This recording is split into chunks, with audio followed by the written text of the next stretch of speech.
let's tell it all. Listen, I am an Enneagram 7 for those who don't know, and I love some good fun. I'm obviously deeply spiritual. I'm going to start over on that one because they may not know that I'm joking. I'm being facetious.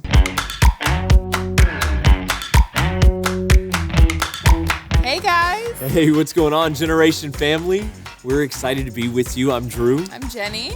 And you guys know we're the new lead pastors here at Generation. But what you don't know is kind of where we come from in some of our story. And we want to take some time and just share that with y'all today. Yeah. Get to know you a little bit. You get to know us. And here's what I'll remind you is that President's Night is coming up. It's going to be on Friday. And we would love to have you join us for that. Here's what we're going to be doing at the end. We're calling it the State of the Church Address. It's kind of our formal way to give you some insight to the vision of the church moving forward, some updates on where we're at and what's going on. But until then, let's dive in. Y'all have sent in some questions, and we're ready. Let's talk about it. All right, rapid fire. Here we go. Any hobbies or interests? Oh. You go first. Well, we love home projects. Oh, yeah. That's always fun. As both of us love that, so we do that a lot together. A lot of painting, except I hate painting like bedrooms. Do not come and tell me, let's paint this room today. We're going to call up Pastor Marissa for that. Favorite color? Blue. Cream. Favorite food? Pizza all the way. Oh, always Breakfast, lunch, and pizza. dinner. Any way you eat pizza, it's always good. Are you a workout? Absolutely not, but Drew says I need to be. I love working out. I don't know if I would call myself a junkie. Like, they're probably going to look at me. You're going to look at me right now and think, that guy works out? I like to work out. I like to exercise, I promise. 3 days a week. Work out soon.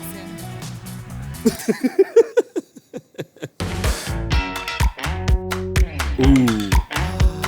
Okay. That's hard. No, I know mine right off the bat. Alabaster box. Cece, you take me in. I'm sorry. I know it's old school. I know it's goofy, but like, you want to catch me crying in the presence of God, start playing Alabaster Box. Honestly, probably something from Maverick City, but I like a lot, so I can't decide right now. It's all over the place. You know, she likes to jump. I can worship all at praise.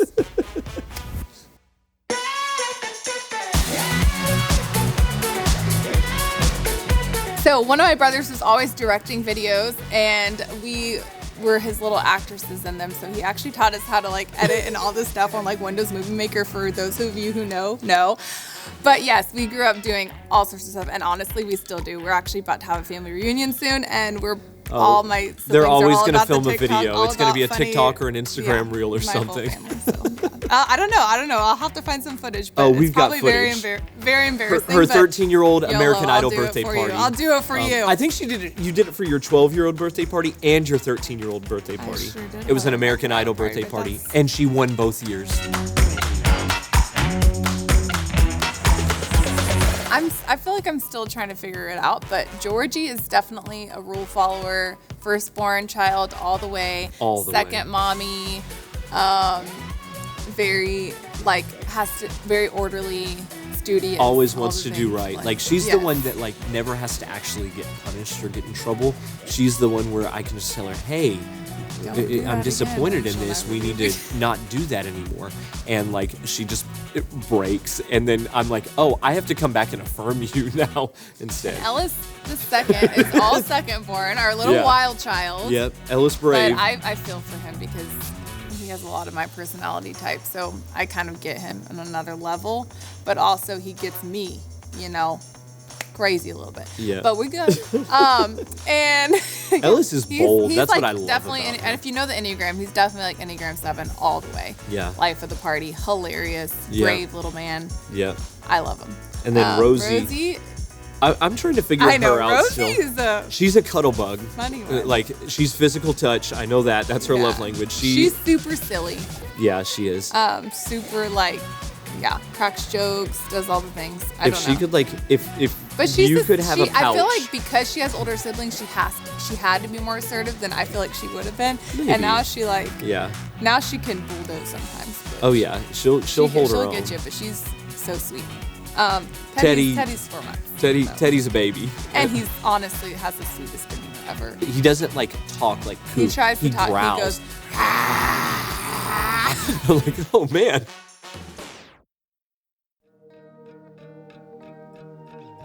the beginning of 2012, it was January, we do 21 days of prayer and fasting, and I decided I am fasting and believing for vision for my ministry, and I'm believing I'm going to meet my wife that year. And Jenny came in to the church that I was working at to hear a guest speaker, and her family had gotten saved at his family's church years and years ago.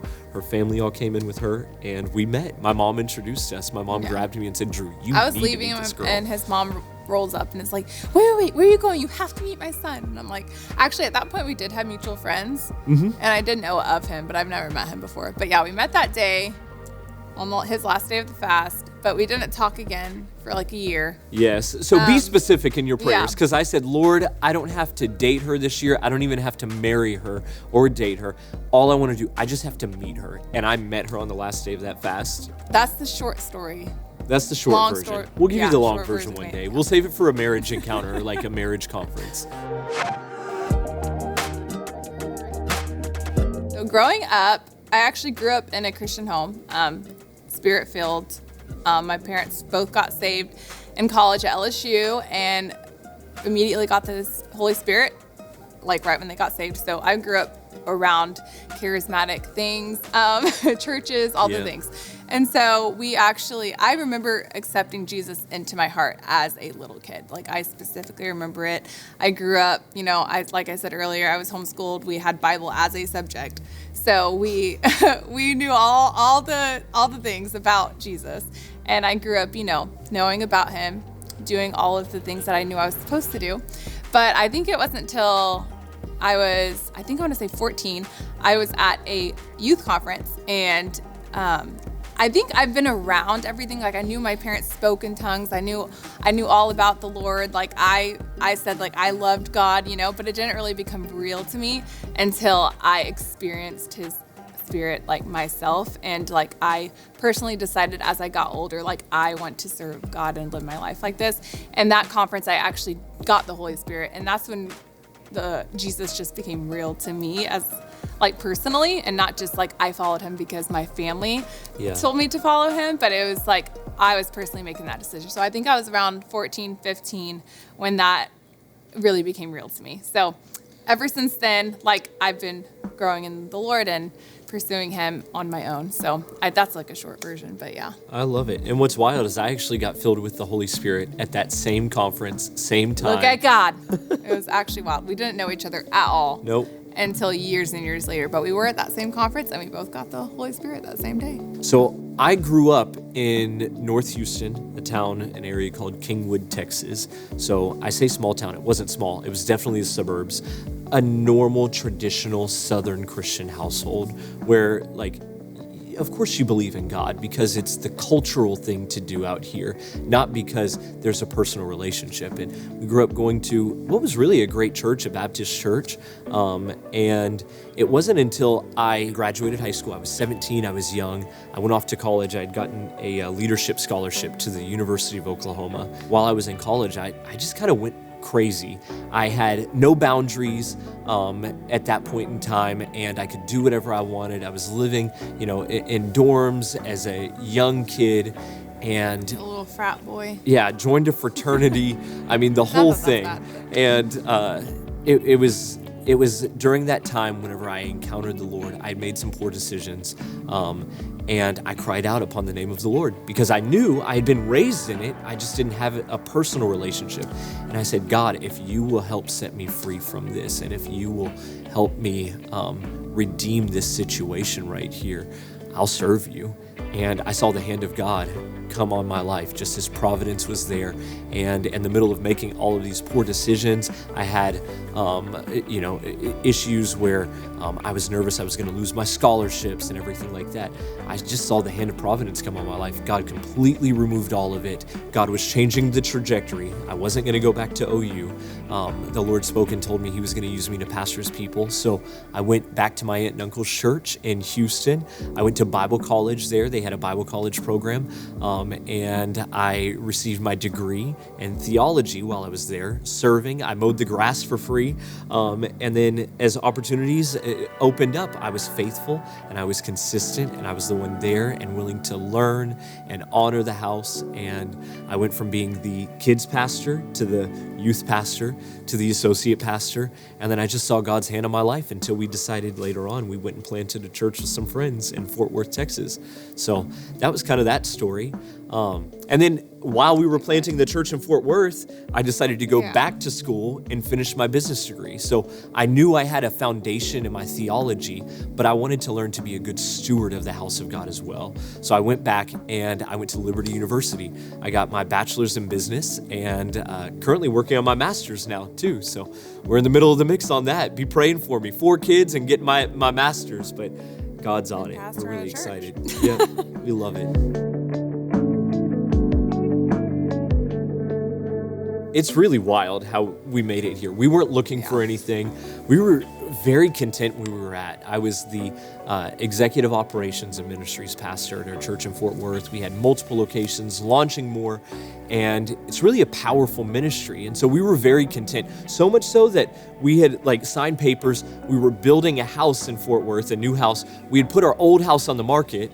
And then one day I was talking with a friend of mine. He's the CEO for a search organization called Group 139. They do ministry staffing, and we were looking to hire a new production director for our location in Fort Worth. So I got on the phone with him and I'm like, hey, Keith, we're looking for a guy. We need it to be this role. It would be here in Texas, in Fort Worth, and that should be easy. Everybody wants to move to Texas or Florida right now. And he said, you're right about that. And I said, that's the only other place I would live is Florida. He said, really? Would you ever move back there? And I'm like, oh, I mean, I would be open to it, but it would have to be so specific because we love Florida. We've dreamed about retiring here one day. And I said, it would have to be the most specific thing. It would have to be an incredible, spirit-filled, healthy, established church in the Clearwater area. And it would have to be a senior pastor role. That would be the only thing that I think I would ever consider, because that's the only thing I feel like is a desire in my heart. And he said, well, actually, we've got exactly that. And so I kind of I gasped. I felt like my whole stomach just kind of turn upside down and started doing somersaults. And I said, well, what does that mean? And he said, if you're interested, I think you would be an incredible candidate here. I think it would just be a God alignment. And so I called up Jenny, and what did you say? I remember you telling me about the house that you said, I knew we weren't supposed to build this house here. And Did have a little check, but it's just wild in the end because of the way it worked out. And we got in connection here with the staff and the team, Pastor Beth, Pastor TJ, the entire team. And we genuinely fell in love with it. And we had already put our house for sale, up for sale in Texas. And we were like, all right, God, we're moving somewhere. We knew we were moving. We just didn't know where. Texas. And we just saw so many little God alignments throughout the whole process. We came out here and it was overcast the whole time, raining the whole time, just not like it normally is. And we fell in love with this place for the church and for the people. I mean, the beaches are beautiful and everything, but we genuinely felt like we knew God spoke to us and said, this is where I'm moving you. So we went back, and we're not ones to wait on God's will. If he says move, we move. And about, a month and a half later, we were here with you guys. Yeah, and actually wild, crazy thing. After we got back from visiting the first time, literally that day, our realtor said, hey guys, somebody's viewing your house today, and it looks like you're gonna have an offer this week. And literally the next day they put an offer on our house, and we closed right exactly the time that we're the day that we had to move here. Which is we closed and then got on an airplane and flew here later that day. So many crazy little God winks and it's stories really like crazy. That. It was just awesome. So much confirmation. Absolutely only the Holy Spirit that was working in the middle of all of it. Yeah, so I think right now in this season of my life, I do have 4 little ones and a little 3-month-old. So I think different things come with different seasons. For me, I 100% filled called to ministry. I mean, alongside of Drew, but also on my own. And I think, yeah, like I said, that just looks different in different seasons. And right now, I feel like my focus is definitely my family and my kids. Right now, I homeschool them. They're still really young. And so I'm probably not going to be as involved in this season right now, but I do feel like God's called me to a lot of things and a lot of things in ministry, and I will eventually get to like step foot into that more full force. But for right now, I have little ones, and I think they're my number one focus right now. You know, I do have like passions. I would love to like do things in women's ministry and creatively and events and all sorts of stuff. So hopefully I'll dip my toes in right now, and then eventually we'll get in full force. Just wait until you hear her preach too. She will make you cry. She is the most loving, sweetest person in the world. You're sweet.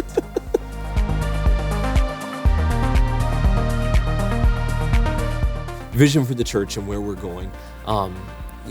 There's so much to it, and I know my heart is to spend time here and be invested. I really felt like I heard the voice of the Lord speak to me and tell me to take the first 3 months to get the lay of the land. And so that's been what I've been doing right now, is just understanding, learning the culture of the house as it is, the vision of the church and what was established, and the needs of the community here, the county here. But we're gonna bring fresh vision because I think there's so many needs that are going unmet. And so this vision is going to expand, it's gonna be updated. And if you wanna know it, you've got to make sure you come out to Presence Night, because right after, we're going to have a whole time. We're calling it the State of the Church. And I'm going to give an update on where we're at, but I'm going to give some glimpses into where we're going and what I believe God's going to do. So you don't want to miss that night. It's going to be powerful. We've got updates on everything from like staff to buildings to locate everything.